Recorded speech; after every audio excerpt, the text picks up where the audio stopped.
It's a bias that's presented without malice. I would suspect that's about the best way to think about it.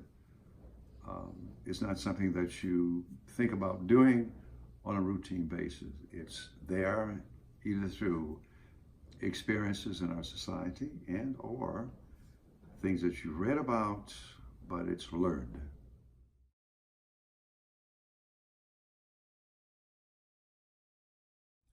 One would imagine it is prevalent throughout our society, throughout any society.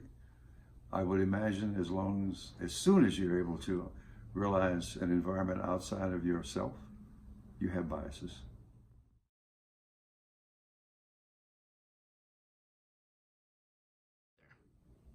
Multiple biases. For an example, like particular colors or particular statues or particular types of foods, etc.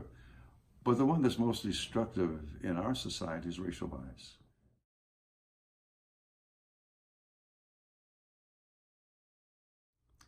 I for sure have had incidents of racial bias that were obvious, overt. But the one I'd like to talk about is what I think was an unconscious bias that presented itself. This occurred about a year ago in a coffee shop, Starbucks, off of Coffee in Stockdale in Bakersfield, California. I went into the store to buy some coffee. Maybe 4 people, 5 at best were in the store. I looked, kind of counted the folks because that's what I do. I got my coffee, was putting the condiments in the coffee, and another customer, what happens to be a white woman, was at the counter getting ready to pay for her coffee. She couldn't find her wallet and screamed, "My wallet's gone, I can't find it." With that, I turned around and looked at the lady and said, "Well, I'm sorry," and got ready to walk out the door, and she said, "You can't leave." I said, "What?" She said, "You can't leave. I can't find my wallet." Maybe 3 or 4 seconds later, after that had kind of set in, the barista said, "Ma'am, your wallet is stuck between your cast and your arm and your pocketbook." With that explanation, there was a man in the background, and he said to the woman, "How dare you say that?" The woman hesitated for a while longer and turned to me and said, "I'm sorry." That was the incident that occurred.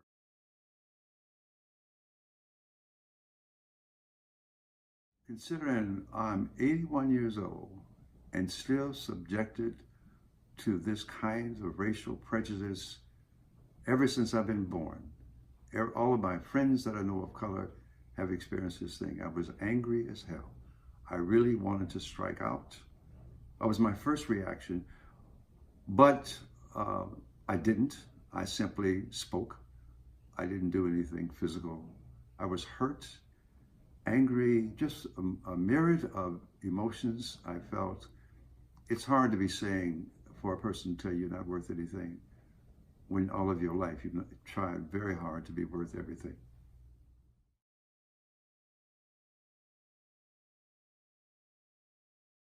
If you can imagine drowning in an emotional pit of anger and disgust, and someone reaching and pulling you out, giving you support, acknowledging the fact that you are significant and of value.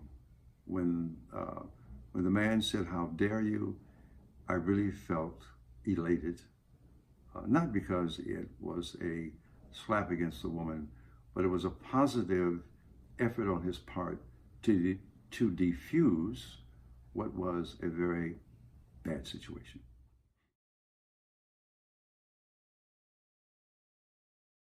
That people can realize their biases and be sorry for them, and there is support for us of those folks of color that have to be bothered with this kind of hatred on a regular basis, because the reality is, without others supporting us, we may continue to be downtrodden.